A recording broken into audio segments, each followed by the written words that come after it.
It is said that, besides humans, there has been another species coexisting with them since ancient times. These creatures, known as monsters, come in various forms, and their relationship with humans is intricate and complex. These monsters have been hiding among us, yet at that time, Si Yang, a 19-year-old orphaned student, working part-time to support himself and his younger sister, had no inkling of their existence. His story begins in Yongqing City, one late August evening at 11 p.m. Si Yang was in a rush, almost late for delivering an order to a customer. The customer, far from friendly, warned him that the order's time was about to expire.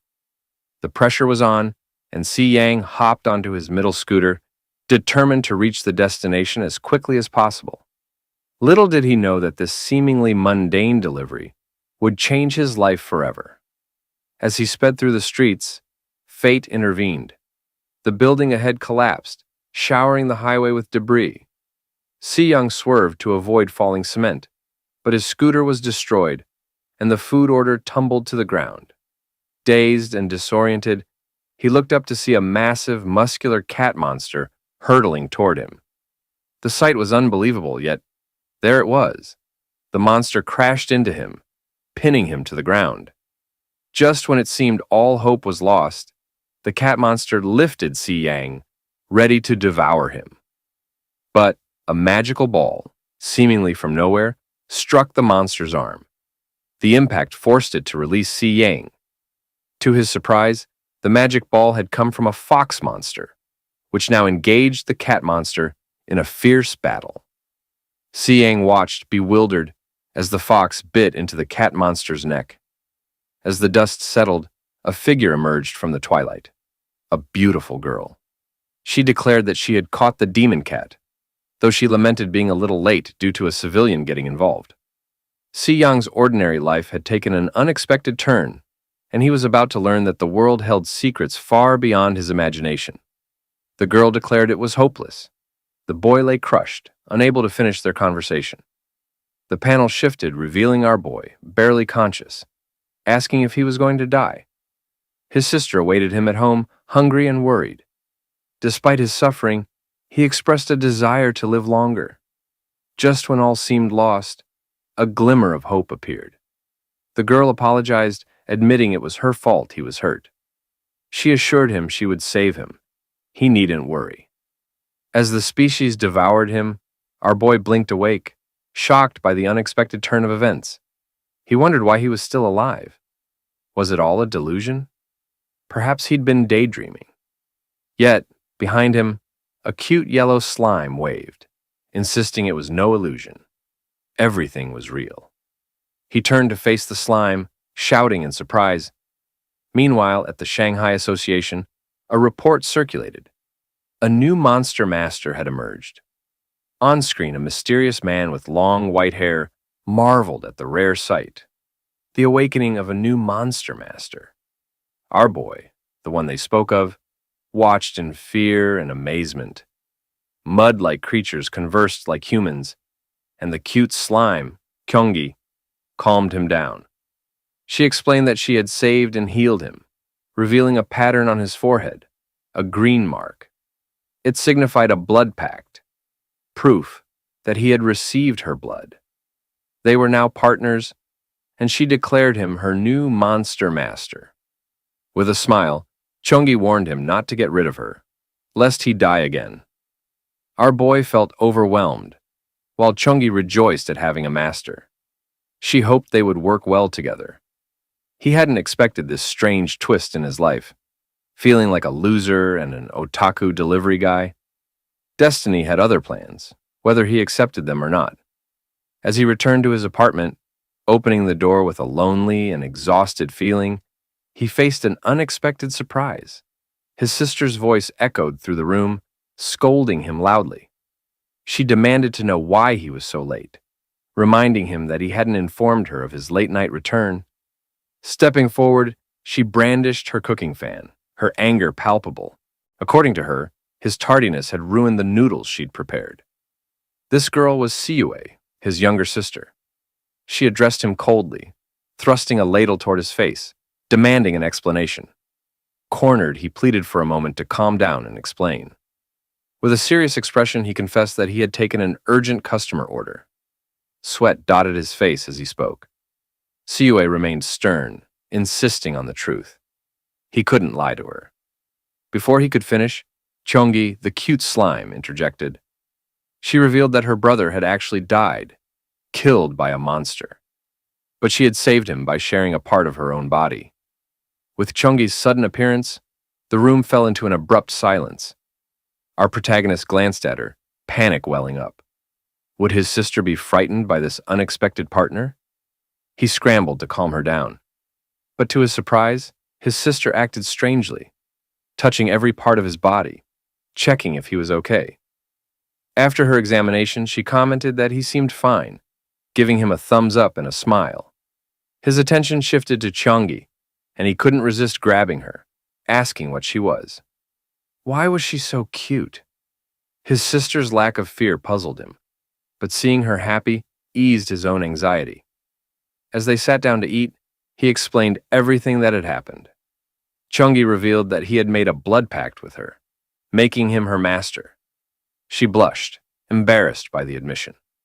His sister, however, questioned why Chongi referred to herself as a monster when she looked so adorable.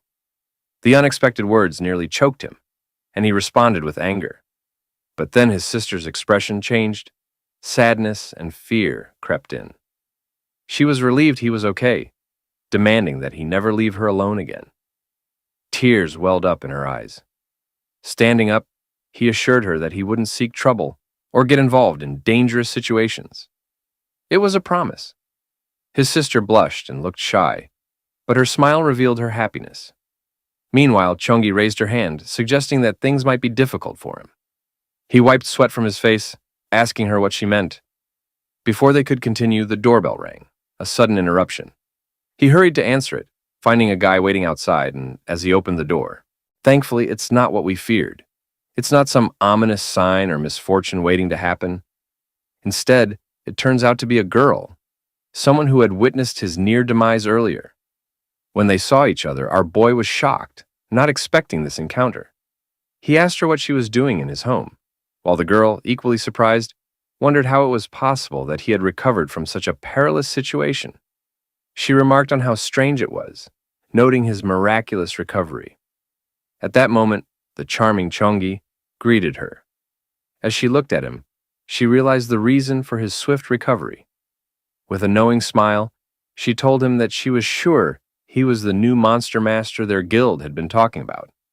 Surprised by her words, he asked if she truly knew something and pressed her to explain what was going on. She replied that it was a long story and suggested they go inside to talk. Once inside, the girl began to reveal the truth. Monsters have always existed since ancient times, she explained, and certain humans possess spiritual powers that allow them to control these creatures. Those who team up with monsters are known as monster masters. However, as time passed, humans stopped believing in gods and ghosts, and the number of monster masters dwindled. The monsters went into hiding, but the monster masters still exist. The remaining ones formed a secret organization known as the Shanghai Association, and she was a part of it, a guild responsible for managing the effects of monsters on the human world. She revealed that their association had detected his emergence as a monster master and came to confirm it. As she spoke, she sat there with an air of grace, almost like a goddess, and then invited him to join her guild. It was clear that this girl was doing a good job of enticing our boy, wasn't she? In the meantime, our boy had to catch up to her, raising his hand to stop her from speaking so he could process everything. He asked her a question, explaining that, as she could see, he had died just a moment ago and had only just come back to life. All he wanted now was to work hard and earn money for his and his sister's future. He pointed out that the monsters were dangerous, and he knew she understood that these creatures were strong enough to kill him with just one slap. She should be straight with him. He was weak, and who knew how many times he would have to die if he joined them. Hearing this, the girl nearly laughed at his honest and direct words, but managed to respond, trying to convince him. She explained that if he agreed to join their association, They would cover his registration fee, and he would have full access to free learning resources. They would teach him everything he needed to know. Moreover, after completing tasks, he could earn generous rewards. The higher the difficulty, the greater the reward, she added. He could even receive twice the monthly allowance, with benefits for his family as well. She also mentioned that being a monster master wouldn't require daily attendance, and it wouldn't interfere with his regular work and life. As he thought about it and heard of such a generous offer, his eyes lit up as if he had hit the jackpot. He decided to join, giving her a thumbs up. Meanwhile, his sister remarked that as soon as he heard about money, he forgot that he had just died, saying that this was his true nature. Now, days later, in the forest, our boy began his training under the guidance of the association. It seemed as though he was running through the forest, realizing that becoming a monster master was like being thrown into a forest full of monsters to test his power and abilities. As he ran like a madman, his right foot caught on the root of a tree and he tumbled to the ground. As the masters saw this, they rushed toward him with terrifying looks in their eyes. Knowing what the outcome would be, he realized this might be his end once again. He turned to face them with his eyes closed, trembling with fear, but shouted defiantly, "Bring it on!" However, instead of attacking him, the monsters surrounded his pet, something he hadn't expected. When he turned around, the monsters seemed happy, laughing as they raised his cute pet into the air, and they mumbled about finally catching some fresh meat, celebrating their successful hunt. Meanwhile, our poor, cute Chongi was crying in hopelessness, questioning aloud if he wasn't supposed to be the one eating them. It seemed our boy was clueless. In response, one of the goblins mocked him, asking who would want to eat a stinky human like him, slapping him with those words. He was shocked and couldn't believe it, as if they had figured out that he was broke and worthless. The monsters ignored him, chatting among themselves about how delicious the meat might be, while he stood there, seething with anger. Cursing those idiotic monsters under his breath, he suddenly charged at them with a fierce, domineering aura and a terrifying look in his eyes. Surprised, the monsters thought the stinky human was trying to steal their prey, so they quickly backed away, not wanting to get bitten. Now, our boy was fully focused and annoyed, rushing forward and demanding to know if they had finally decided to eat him. Oh my gosh, our boy couldn't seem to let go of what the monsters had said to him. But surprisingly, he had his pride. Now, he wanted to prove them wrong and show his true strength. He declared this with the confidence of someone foolishly full of himself. The monsters, however, suddenly rushed to move away, trying to escape. Leaving them there alone, it seemed that the monsters had become scared of something they sensed. To his surprise, he thought the monsters were toying with him, making him look like an idiot. He shouted after them, calling them stupid bastards as they left. Still confused, he scratched his head and muttered that it was strange, wondering why the monsters had suddenly stopped eating his pet monster. Suddenly, a girl appeared, running towards him. She seemed alarmed, while he trying to figure out what was happening and why the monsters had been scared off. As the girl ran closer, she shouted for him to run away and get out of there immediately, warning that the monster was coming. He stood there, still confused, not understanding why the girl was so frantic. But then, the ground shook violently, and our clueless boy was slow to catch on. The girl, thinking he was an idiot, repeated her warning, urging him to get away right now. Unfortunately, it was too late. As he turned around, fear finally set in. A massive beast of a monster appeared before him and attacked. Although he was clueless, he reacted quickly, dodging to the side while holding his pet tightly. They landed near the girl, who had been running back. The girl was surprised to see him appear out of nowhere, but as soon as he landed, our boy spun around and tossed his pet to her, telling her to hold on to it and run away. He added that his pet could heal wounds and would help her if anything bad happened. The girl, stunned, asked what about him, while our cute Chongi happily landed on a soft pillow, seemingly enjoying the comfort. I wonder if this unisex slime mud has a special interest in girl things. Anyway, the beast was furious and charged at him, determined to take them down. But he acted quickly and started to run. shouting that the beast had picked the wrong opponent because he was the toughest delivery guy around. As the beast chased him, he remembered to warn it not to underestimate his speed, boasting that his agility was top-notch. The beast lunged at him, but he noticed and jumped out of the way. However, despite avoiding the attack, he got scratched on his hand from the massive claw swipe. As he continued to flee, the beast relentlessly pursued him. Suddenly, his forearm began to glow with a red light, revealing a mysterious mark. The beast recoiled in fear, as if the glowing mark was affecting it.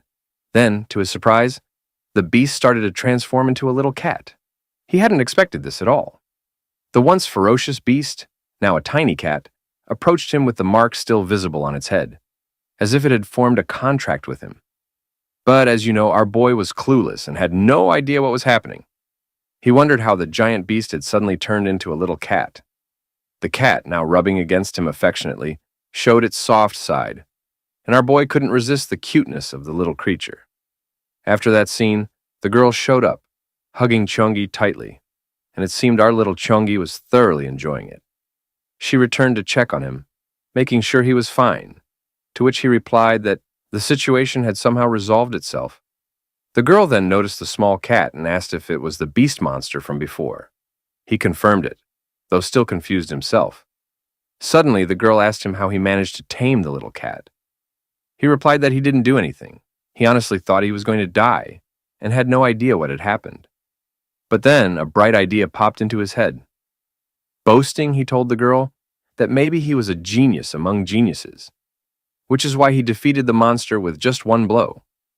The girl, half-jokingly, seemed worried that he might be a psychopath who had lost his mind.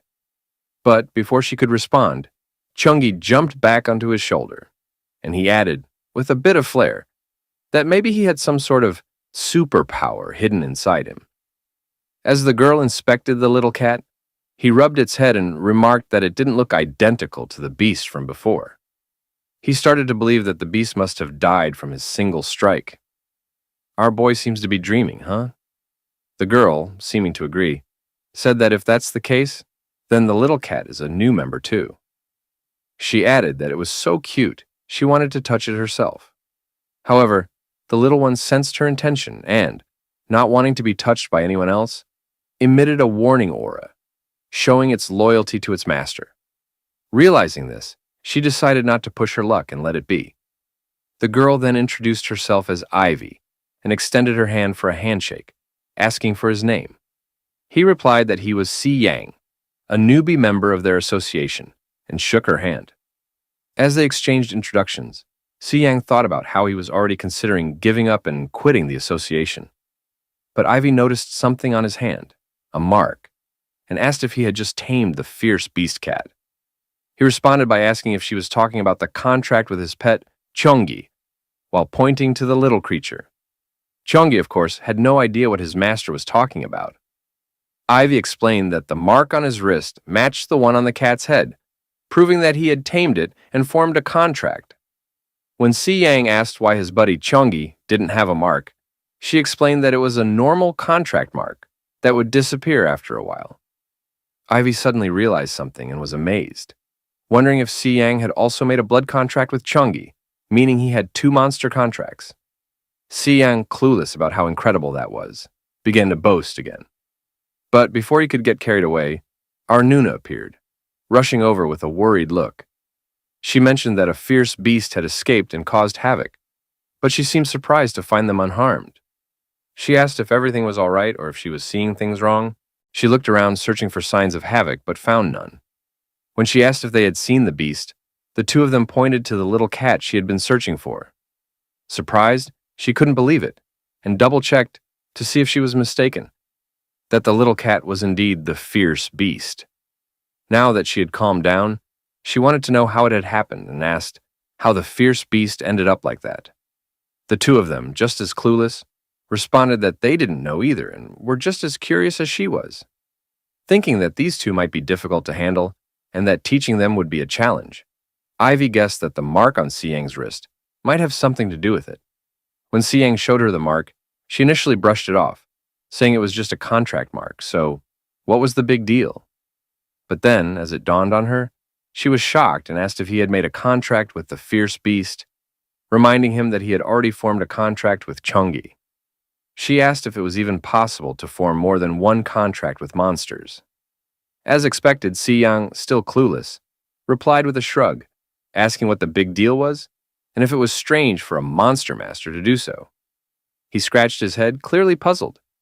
Ivy suddenly became excited and amazed, explaining that usually a monster master can only form a contract with one monster. They can't forcibly form contracts with more than one, as the monster's power would backfire and cause their body to explode.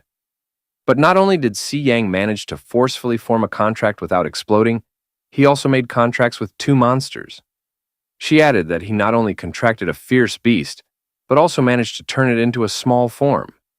Overcome with jealousy, she suddenly cried out, wishing she could have a clingy pet too. Siang, trying to be helpful, advised her not to get too captivated by a cat, warning that it could be dangerous. Asked him how he managed to do it. He replied that he wasn't sure. He only remembered thinking he was going to die, and instinctively tried to block the attack with his hand. He had no idea what happened next, but suddenly, the fierce beast had transformed into a little cat. While distracted, he started lecturing the little cat, complaining that it was so heavy that his neck felt like it was going to break under the weight. He even called his pet an idiot cat. Meanwhile, Arnuna stepped aside to call and report the day's events to their president. After finishing the call, she turned back to them and instructed them to follow her to their headquarters. While Siang had a lot of questions, he was already confused enough by their sudden test, but Ivy cut him off, saying they should save their chatter for the president. The scene shifted to the headquarters of their association. Upon entering, the three of them headed to the top of the building to meet the president.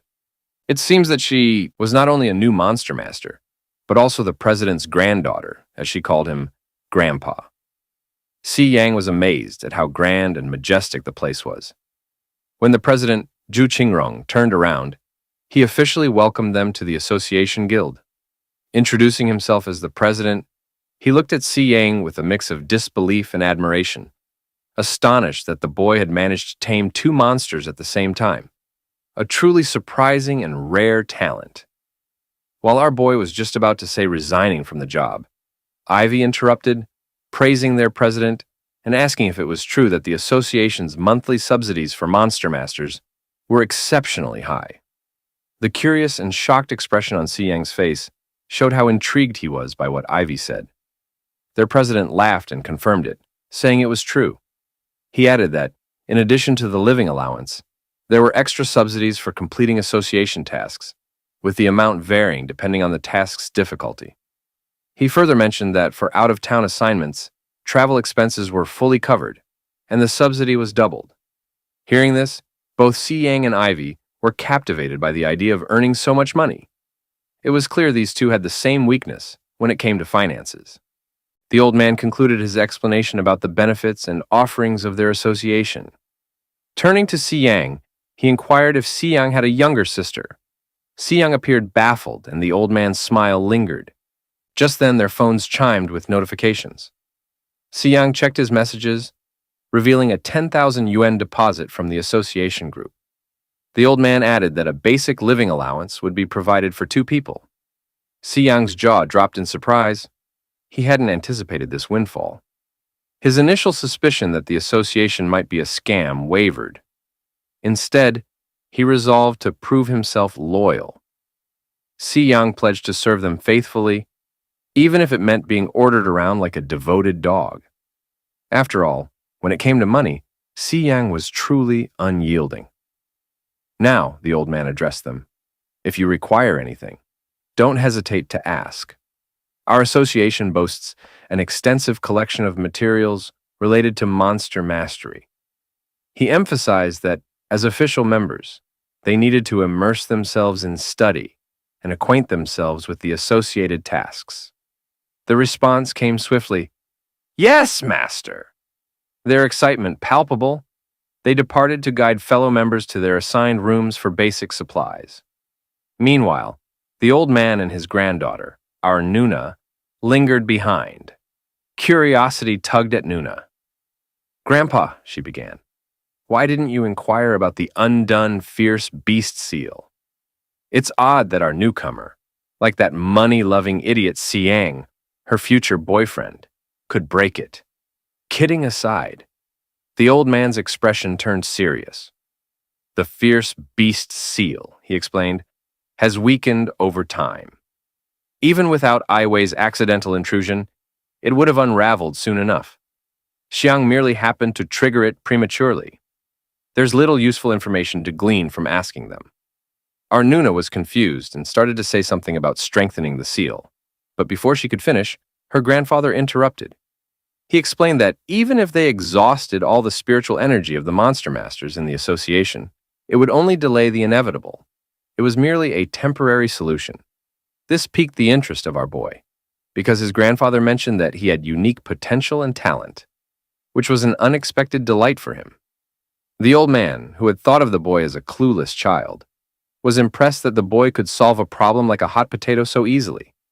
Hearing this, our Nuna was shocked and didn't expect that our boy had the potential to surpass other monster masters. Her grandfather went on to explain that the monster master's power was weakening, and the slumbering monsters were becoming restless.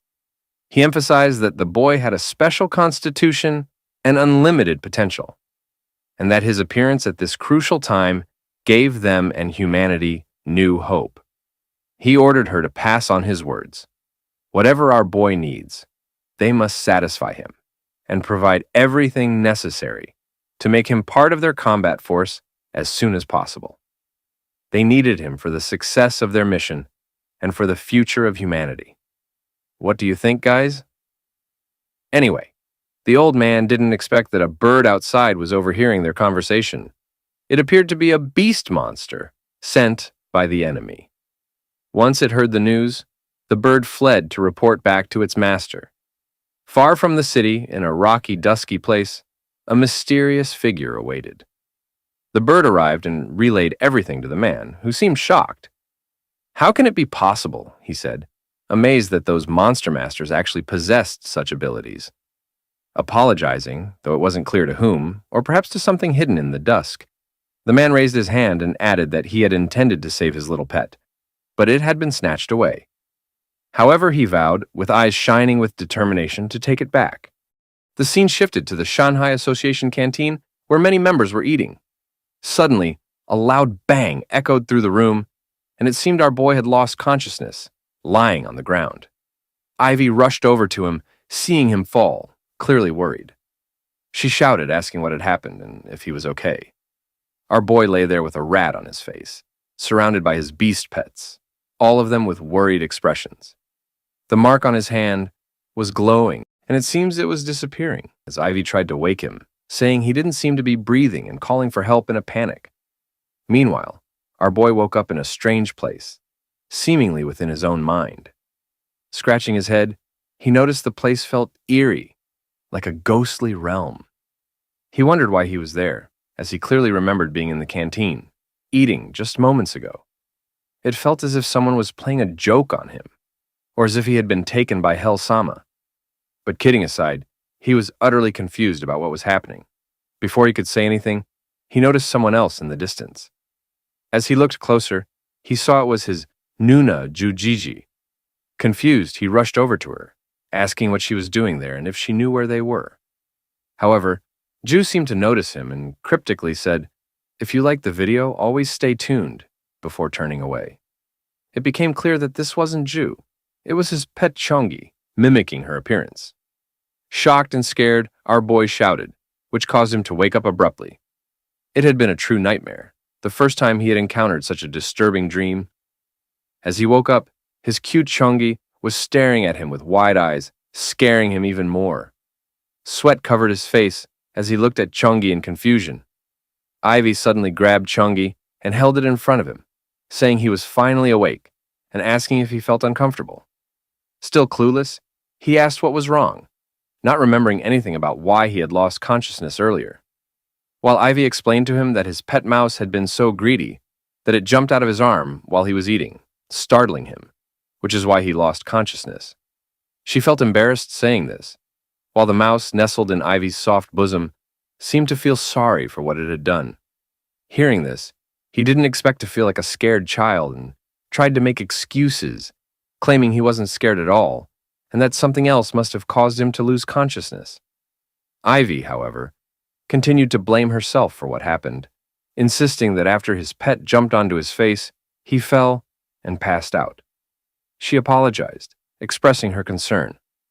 Suddenly, Ju appeared, saying that the demon Tamer and the blood-covenanted demon complement each other, and that his pet Chongi was meant to strengthen him. She added that the reason for his fainting was likely due to the immense power he was holding in his body, which he couldn't handle because of his poor foundation. It seemed that our boy needed to start working on himself to become stronger, like Jinwoo. With a serious tone, Ju lectured them, making our boy feel worthless and like a loser with nothing to offer. He looked at his hand and noticed that the blood covenant mark had disappeared, which explained why he couldn't withstand the powerful magic of his cute Chongi, causing him to faint. Now that he understood the cause, he realized he needed to learn a lot more, feeling disappointed and downcast. Ju sighed, seeing his lack of motivation, and decided to encourage him by giving both of them a magic bracelet, tossing it to them. She commented that they seemed careless for not wearing anything to help manage their pet's power. When they asked what the bracelets for, she explained that they were storage bracelets that could store their own spiritual energy. Fascinated by the bracelets, they put them on and began examining them. Jununa told them that with these bracelets, she could now feel comfortable not having to follow them around, since they always seemed to cause trouble for her. However, the two seemed clueless about what Jununa was referring to.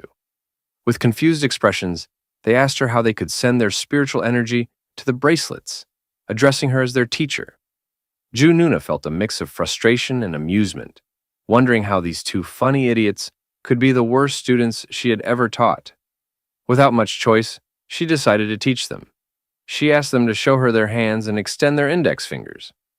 As they complied, she grabbed their hands and raised them up, instructing them to let their chi sink into their dantian, to concentrate on feeling the spiritual energy within their bodies, and then to channel that energy into their fingertips. Hearing this, it seemed that Ivy finally understood, and also our boy understood it too, and when they tried it, their fingers suddenly began to glow with light. They were amazed and surprised, and their cute Chongi and the little cat were happy to see their success. Ivy's little mouse was nowhere to be seen, but anyway, after successfully channeling their energy, Jununa told them that now they could do it on their own. She instructed them to touch their fingertips to their bracelets. Ivy tried it first, and as she did, her little mouse appeared out of nowhere, nestled between her breasts. Our boy tried it as well, and they both saw how the bracelets absorbed their spiritual energy. They were stunned and amazed, like children, and grew even more excited, praising how amazing the bracelets were. They even joked about how the bracelets resembled a demon watch, like something out of a Pokemon episode. The two were clearly happy and celebrating their first success. Meanwhile, Jununa observed their childish excitement and, with a sigh, said goodbye to them. Before leaving, she reminded them that while they might seem fine now, they would need to rest up, because she planned to put them through devilish training every day to strengthen their foundations. She warned them that she wouldn't accept any excuses for missing training. If they didn't attend, she would hunt them down and beat them up. They didn't expect this and were shocked to hear it. Now the training for our boy and Ivy began at 6 a.m., with a rigorous routine to enhance their physical foundation, running like crazy. By 8 a.m., they were practicing the horse stance, which they called concentration training. Ivy seemed to be doing well, but our boy struggled, falling to the ground as the cute Chongi watched him with disappointment, disheartened by his poor performance in their quest to become powerful. At 2 p.m., our Nunaju taught them psychic techniques to control their power, emphasizing the importance of mastering their spiritual energy to allow their contracted beasts to enter and exit their bracelets at will. Although our boy focused and tried his best to concentrate, the relentless training had exhausted him. By 6 p.m., during their theoretical knowledge class, he was so tired that he fell asleep while Nuna was teaching. She used Chongi as an example, explaining that it is a monster with delicious meat, lacking offensive power but serving as an excellent tonic. She noted that Chungi's flesh has the ability to regenerate, so as long as it isn't completely eaten, it won't die. However, she added that if either the human or the contracted monster is strong enough, they can merge, compensating for the deficiencies of weak vision and flesh. Despite her explanation, it seemed no one was really listening. Nevertheless, after the training ended, our boy continued to work hard, delivering food to customers. But as we know, he was exhausted and overwhelmed, realizing that such a life is simply not sustainable for a human being like him. While driving with his best buddy Scooter, he thought to himself that if he continued like this, he might die before he could get rid of the demon. But he decided to let it go and go with the flow of life. He recalled what our Nuna Jew had told him about his poor foundation, but with a sudden smile and a surge of motivation, he resolved not to give up. He cursed her for daring to look down on him and swore he would show her just how persistent he could be as the ace of delivery boy, determined to get 5-star reviews. And Aslo mentioning her as the girl with glasses, he told her to wait for him. After that eventful night, half a month passed, and our boy seemed to be hurrying to make deliveries, showing some improvement as he now ran instead of using his scooter. But it turned out his scooter was under maintenance that day, but it seemed he didn't need it, as he was running with incredible speed. As he ran, he lamented that if he had known, he wouldn't have needed to walk to deliver food to exercise his strength, because he worried about receiving his first negative review. However, as he continued talking to himself, he noticed something ahead, a man who seemed about to commit suicide. But our boy sensed something more sinister, realizing the man was possessed and exuding an aura of a demonic spirit. Seeing this, our boy lacked the confidence to defeat the creature and hated himself for not being strong enough. He couldn't even identify what kind of monster it was. However, driven by his kindness and making a quick decision, he didn't hesitate and rushed to stop the man, realizing that he was about to commit suicide. But the man suddenly started to jump into the water, shocking our boy. He dropped his belongings, resigned to being late, and immediately jumped in after the man, shouting for him to stop. As he dived in and reached for the drowning man, he noticed something strange below, tentacle-like appendages pulling the man deeper into the water. Our boy struggled to get the man out, his strength waning, and he found himself running out of breath. Desperately, he focused and told himself to concentrate, realizing it was time to put his training to the test. Gathering his spiritual power into his hands, he exerted a force and, to his relief, managed to pull the man to safety. He smiled, pleased with his successful attempt, but the situation took an unexpected turn. The man, who was apparently possessed, controlled the monster and struck our boy in the stomach. The blow, combined with his lack of breath, caused him to pass out. As our boy and the man began to sink, being dragged down by the mysterious monster, they were fortunately saved by 2 beasts who grabbed them and pulled them to safety. As they emerged from the water, they were dropped onto the ground. Our boy, gasping for breath, began coughing and vomiting the water he had swallowed in the river. Suddenly, a mysterious figure appeared, the one who had saved them, remarking that he had expected the person who conquered Chungi to be very powerful, but it seemed that the boy was a weakling. Confused, our boy looked at him, and I noticed that the guy's beast was somewhat unusual, different from a normal monster. It appeared to share a single body, with a snake as the tail of a large bird. But anyway, sitting there, the mysterious man seemed also looking down on our boy, mocking him for almost dying at the hands of a mere river monster. From our boy's perspective, the guy seemed like a bird tweeting nonsense, as he couldn't hear him clearly from such a distance, and wondered if the man was just talkative. Ignoring the stranger, our boy remembered the man he had tried to save and, worried about his condition, hurriedly looked for him. Fortunately, the man was fine and seemed to have regained his senses, coughing and also spitting out the water he had swallowed from the river. Our boy asked him if he was okay and if he wanted to go to the hospital. The man thanked him for saving his life and explained that he had been walking by the river when, suddenly, everything went dark and he lost consciousness. Meanwhile, the mysterious guy descended from above, landing like an iron statue. He told the man that he was in serious trouble, pointing out a dark mark on his forehead, a sign of bad luck and misfortune. The mysterious figure warned him that although he had escaped drowning today, he might not be so lucky next time. Instead of being scared, the uncle seemed amazed and surprised, praising the mysterious man for his abilities. Meanwhile, our boy tried to stop him, but the man silenced him by throwing a talisman into his mouth, rendering him mute and unable to intervene. Shocked and struggling to remove the talisman, our boy could only watch as the man questioned the uncle about how he had been feeling in recent days. The uncle, surprised by the unique beast on the man's shoulder, an animal he had never seen before, and began describing his recent experiences. He mentioned feeling like a dark shadow was always lurking at his window, staring at him in a terrifying way. He also recounted the event earlier that day when he fell into the river while in a trance.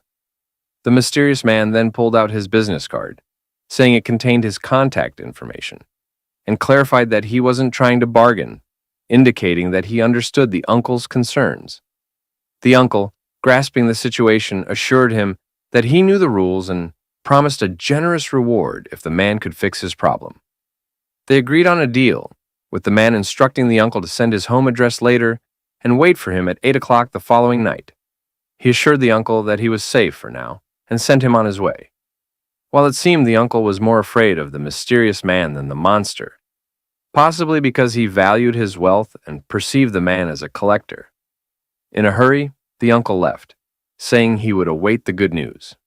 As the uncle left, finally, our boy managed to remove the talisman and angrily shouted at the man, demanding to know who he was.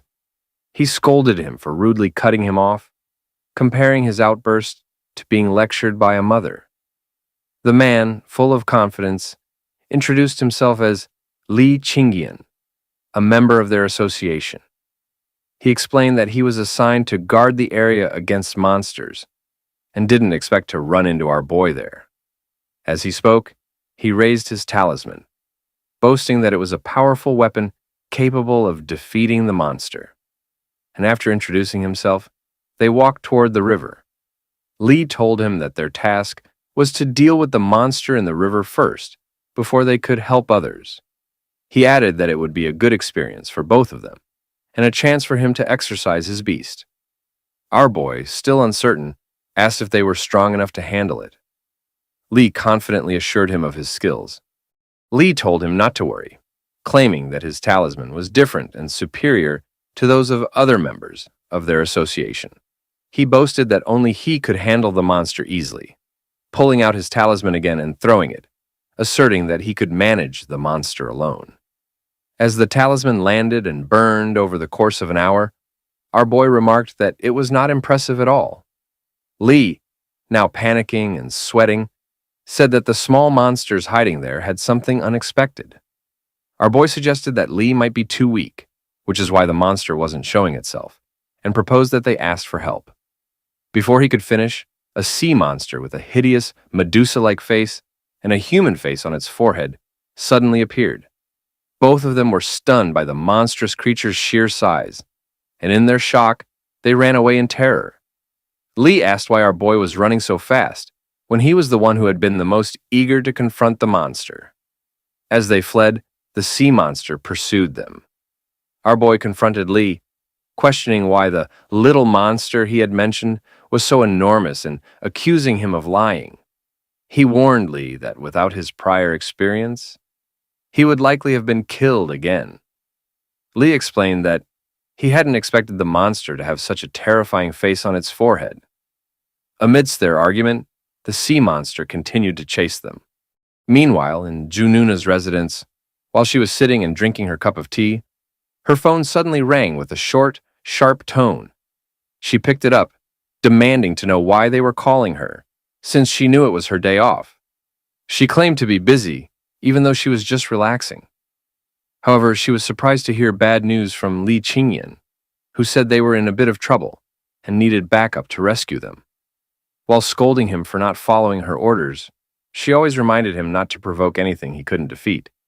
She realized she had no choice but to go, even though they had ruined her rare vacation and a beautiful morning of relaxation. She said she would go there, especially since she was close to the area, and began preparing by transforming into her battle mode beast. Once fully transformed, Nuna hurried to the scene, worried and hoping to get there in time. Meanwhile, a giant, ugly serpent was searching for them there. The two of them were panicking because it seemed the serpent had found them. They were sweating, thinking their lives were about to end. Li, in a desperate situation with no choice, had to accept that he could not defeat the serpent alone. He ordered him to summon his beast, our cute Chungi, to fight the ugly serpent. However, our boy was so scared that he couldn't move his hand. But after a moment of clarity, he snapped back to his senses and started to summon his beast by pointing his finger at his bracelet to channel his energy. To everyone's surprise, the one that appeared was our cute little cat. So both our boy and Li were surprised and a little bit confused. Li was bewildered as to why it was just a little cat licking itself, since he had heard that Chungi was a vicious beast. Our boy didn't understand why it was his little cat who came out, and neither did Li, who didn't know that our boy actually had two of the strongest beasts. Embarrassed by what Li said to him, he asked his little cat to stop licking itself and show its skills, to show how powerful it was against the ugly snake, and to prove to Li that he was powerful. But instead attacking those ugly serpents, our little cat approached him and rubbed its head against his shoes. The two of them were shocked by its actions. Meanwhile, the ugly serpent seemed to be watching them with an intense, red-eyed stare. As they turned around, they realized they hadn't expected to face such a threat so soon. With sweat dripping from their faces, Li quickly fled, making excuses to our boy that he would act as bait. In truth, he was simply scared. Meanwhile, our boy was left there, watching as the ugly serpent prepared to attack and devour him. Thankfully, our Ju Nuna appeared in the sky, descending with a dramatic pose that suggested she was ready to take down the serpent. As she landed on the head of the ugly serpent, it slammed into the ground, making the snake's body like a trampoline. As Ju Nuna jumped and performed a backflip, her graceful, smooth movements so impressive that our boy was in awe and amazed, and even our little cat seems amazed too.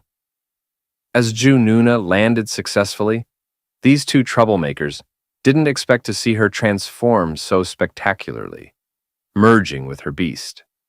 Suddenly, the ugly serpent attacked again, causing a massive explosion and destruction. After the unexpected attack, Ju Nuna asked if they were okay. Li seemed fine. He seems act quickly to avoid the attack by using his beast to grab him in the air. He explained that his beast had regained consciousness at the right moment, allowing him to escape. However, our boy was nowhere to be seen, and they wondered if Xiang had avoided the attack. To their surprise, the ugly serpent floated up out of nowhere, revealing our boy, who had kicked it up into the air. He had merged with our little cat, and with a powerful blow, he delivered a massive impact to the serpent.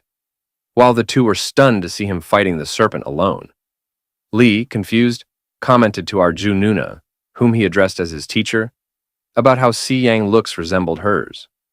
Ju Nuna replied that she also didn't know, but one thing she's sure that our boy had actually learned it advanced and without any guidance. She says it was called a demon-controlling transformation techniques. While our boy did not expect it too, that he suddenly transformed and merged with his little beast cat.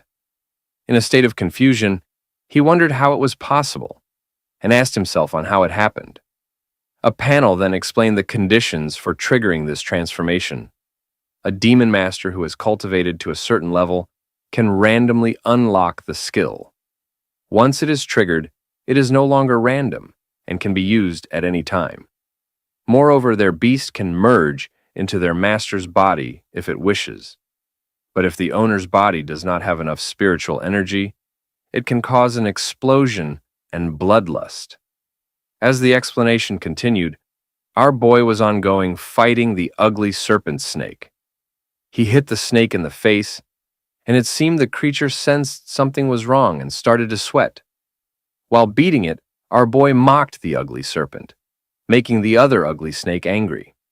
Nuna could not believe her eyes, seeing our boy facing the serpent alone and fighting it fiercely. As he kicked and hit them, he told to those ugly serpent snakes that now, with his newfound endless power, he was no longer afraid of them. He promised they would be the ones to run now. While our boy bullied and beaten those ugly serpent snakes, Lee and Nuna were chatting on the side, watching him. Lee commented and asked Nuna if our boy always had that kind of personality.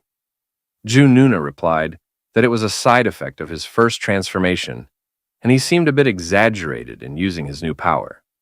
She sighed and pitied the ugly serpents for finding such an idiotic and troublesome opponent. After receiving many hits and beatings from our boy, the ugly serpent reverted to its true form and asked him to stop, saying it would surrender. Our boy paused for a moment, but the snake pleaded with him to stop hitting it and even began to cry in fear. However, our boy wasn't convinced by its act and decided to beat it even harder, determined not to fall for its tricks. Thankfully, Lee stopped him from bullying the snaky guy, telling him he was being too harsh and had made the guy cry. While Lee seemed to be teasing and annoying him, our boy sarcastically demanded to know why Lee was defending the snaky guy now, especially since they had been chasing him earlier. He argued that it was fair to question this change of heart. Nuna interrupted their argument and told the snaky guy to stop pretending. She said she didn't believe him either and wasn't falling for his tricks. She accused him of causing the deaths of many people by drowning, saying they knew he was responsible. Hearing this, the snaky guy looked at her with killing intent and said the people deserved it. He then began to tell his backstory. More than 1,000 years ago, Yongqing was a small coastal town, and Xiangyao had been living under the sea near it. As time passed, Yongqing grew into a city, and Xiangyao had been guarding the seabed, with both sides living in peace for thousands of years. But one day, a smelter secretly discharged wastewater into the sea for convenience. Before leaving, Xiangyao finally surfaced to confront the culprit of the environmental damage. He secretly swore that he would make them pay for what they had done, and said he had waited a long time for that moment. When the factory boss passed by, his chance to get revenge was come, and he almost get killed it. But because of them, it messed up. So Xiangyao, the snaky guy, attacked them in anger, saying that because of them, he had not been able to let go of his vengeance. As he was telling this, Nuna stopped him by throwing her silky blue rope, that tying him there, and that cause of the snaky guy fall into the ground, snapped out. After that, she then told the two troublemakers that she would take the snaky guy into their association's custody. And then, she glared at Lee with an intensely serious look and asked why he had acted on his own. As punishment, she deducted his bonus for the mission and sealed his spiritual power for 7 days. Hearing this, Lee was shocked and froze there. Also, she then announced that all the credit and bonus for capturing the snaky guy would go to our boy. Upon hearing this, his eyes lit up like gold, and he bowed to her, telling her to walk slowly and be careful on her way back. It seems our boy is gentleman, but with a twist money, but anyway. Meanwhile, Lee stood to the side, feeling hopeless. Then our Nuna walked away and added that if Lee acted on his own again, she would revoke his qualifications as a demon master. After saying this, she left. Our boy then suddenly realized why they had been managing the seawater every year, exclaiming that it turned out there was a snaky guy causing problems. At this, Lee, standing beside him, thought something sinister. He called out to our boy with an evil smile spreading across his face. As our boy noticed Lee looking at him, Lee suddenly grabbed his shoulder, showing a fortune-telling gimmick on his phone, and asking if he still wanted to make more money. Lee was referring to the uncle they had saved in the river earlier, who had just sent his address. Without further ado, the two of them were off in the blink of an eye. The next night, at the home of Kai Yong, The factory owner and the uncle they had saved, Uncle Kai was praising them for their incredible work. It seemed their job, or perhaps their gimmick, was complete. As they prepared to leave, saying goodbye, Lee, ever the talker, boasted to Uncle Kai, asking him to recommend his services to his friends. Uncle Kai, swayed by Lee's smooth talk, agreed and thanked him. "This is what we call a scam," Lee said with a grin, while our boy stood aside, observing Lee's lies. As they walked away, our boy asked Lee if, as a demon master, he usually resorted to fraudulent work.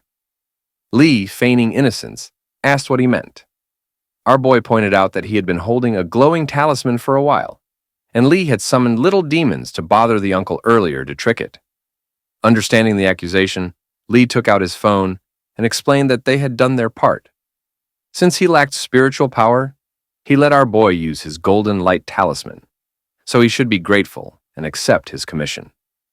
Lee then showed him his share of the earnings, 50,000 yuan. Our boy, seeing the money, was pleased and said he respected Lee as a demon master, calling him his lucky charm.